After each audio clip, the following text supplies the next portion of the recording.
What up guys, how you doing? It is Lasty here. Welcome back to a new episode of Bite the Bullet. Hopefully this video reaches you with a different kind of video for you to watch rather than a complete saturation of Team of the Year stuff in the sub box. I've taken a little bit of a different stance this year, rather than just joining everyone and, you know, doing like a Team of the Year player, blah, blah, blah. I'm going to just hold off a little bit, carry on with some regular schedule stuff, and then pick up these Team of the Year players when they are a sensible price, which is, of course, what I would recommend for you guys to do if you're interested in picking them up. So you've seen where we're currently at with our three teams. We go into our first match with our hybrid squad, the one that we have completed, and we come up against this sort of BPL squad right here. It's not as good as the squad that we've got, that's for sure, but I know this formation is a very tricky one to play against, and he had a lot of the, let's say, overpowered players from the BPL in this squad. It did not take my opponent long to score. 4 minutes 38 seconds on the clock, and he was 1-0 up with a header after a deflected saved shot. It was a little bit frustrating. We then take a pot with Messi, but Begovic was having absolutely none of it.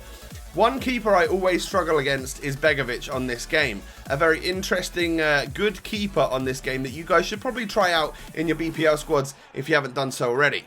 Not surprisingly, a little while later, Winston Reid steps up from the header from the corner to make it 2-0.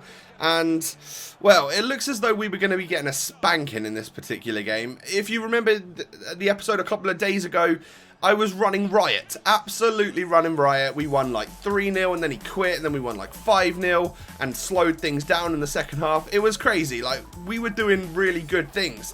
And then this particular game was the next one that I played, and boy oh boy did it bring me back down to earth, which is a good thing sometimes, I guess. You don't want to be floating too high up there because you might get a little bit of an ego and a bit ahead of yourself, if you know what I mean. But this particular game, he liked to push it out wide, which is odd considering the formation that he was using. I thought he was going to be doing lots of sort of short passes together and stuff, but he pushed it out wide and then did the triple tap across the middle, which worked quite well for him. However, he scored his third header of the game with Winston Reid right there.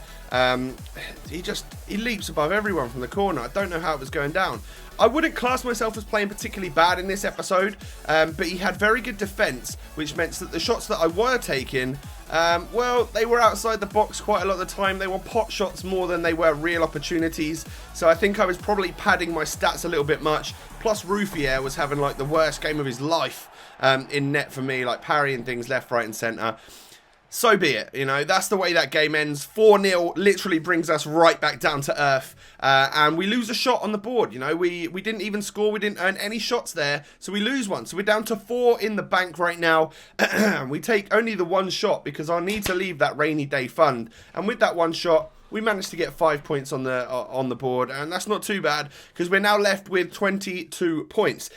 This is the hybrid that I've decided to choose for the next hybrid, the final hybrid for this series, we should call it.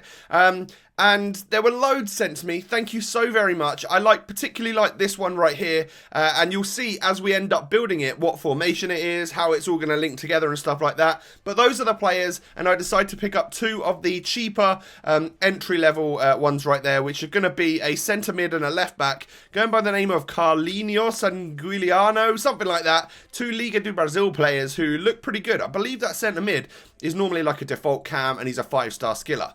Now, I was not happy with my defeat with that hybrid squad, and I didn't want to switch over and shift over back to the Barca team, so I went straight back into a new game with this hybrid again, with the 2 new Brazilians going into the team. We come up against a really strong Ligue 1 squad. He's got Ibra, all sorts of absolutely quality people like Thiago Silva, Lacazette, stuff like that, and well, Ruffier was on one again because I did not bring him out in that situation. I don't know what he was doing. He's literally been having a mare. Cannot wait to get rid of that goalkeeper, that's for damn sure. Seriously, I don't know what it is. I normally like him on this game.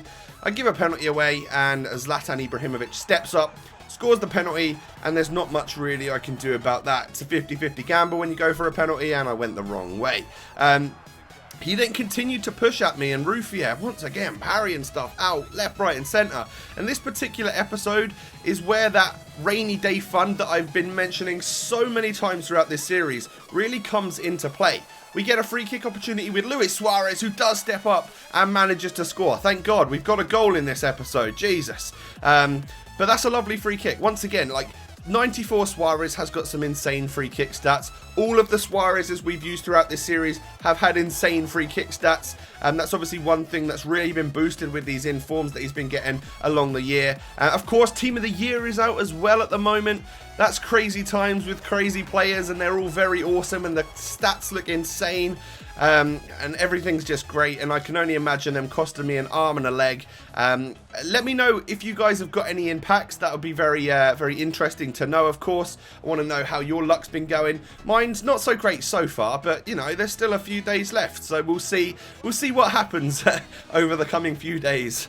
RIP bank account. No, Team of the Year is a fun time. I love Team of the Year. Previously, in other years, I've gone absolutely nuts on FIFA points and stuff like that. And I'm trying to sit back a little bit this year and just maybe like buy the players off the market and use them a little bit more rather than absolutely spamming packs trying to get them and with not really much success. I think in FIFA 15, I got like 3 Team of the Years, which was great. They were all centre-backs. They were Thiago Silva, David Luiz and Sergio Ramos. And to me, that's not as exciting as, of course, getting like an attacker or something like that. But this game is 1-1 and it goes to penalties. And I managed to save the first one. Ruffier does his thing and actually saves something. But then Suarez misses, and like we're literally right back on level terms when I had the opportunity to go in the lead.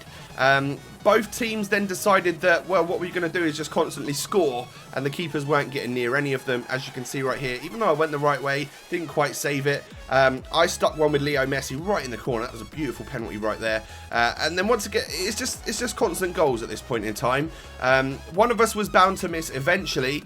Di Maria steps up right here, and is he going to miss? No, he's going to score, obviously. It leaves it to Gonzalo Castro, who scores as well. It's getting a little bit tense. Matuidi steps up and scores, sends me the wrong way. What are we going to do now with Javier Pastore? Well, we're going to score it top bins. That was probably the best penalty of the lot. Step up Kurzawa. I think I go the right way. It hits the bar. Carlinhos. We lose the game. So from last episode, where we smashed people and got 2 wins, this episode we've played 2 games and lost 2 games, which, yeah, I feel like I'm completely and utterly planted back here on planet Earth, which sucks. I loved living up there in the high life when we were winning games. I decided to just take 1 shot on the board again because I don't deserve to take that many if I lose the game. Luckily, we hit a 10-pointer, and we're going to unlock 2 more players for this hybrid squad. We're just going to like absolutely rip through it. I go for the Arsenal 2. I go for Hector Bellerin, and I go for Aaron Ramsey. And you're going to see how people link up later on in this particular hybrid squad. And we're now down to 2 shots in the bank and 14 points. That's not much of a rainy day fund left, so we need to start doing well again in this series. Thank you for the hybrid ideas. Thank you for watching this particular video today. As you can see, the hybrid chemistry drops down to like 84 at the moment, but don't worry, it will pick back up as we start adding different players into the squad. We've got some pretty good ones to add in. A lot of mixture between silvers, low-rated golds, that middle chunk of sort of 6-pointers, you know, the middle range 80-rated players. And then we've got a few, 3 I think it is, of the higher-rated 87-plus players who are going to cost me a relatively decent amount of coins in order to get. So if you've enjoyed the video, make sure you hit that thumbs up button. Really motivates me to make more, should I say. Subscribe to my channel if you're new. Thanks so much for watching once again, guys, and I will catch you next time. Peace.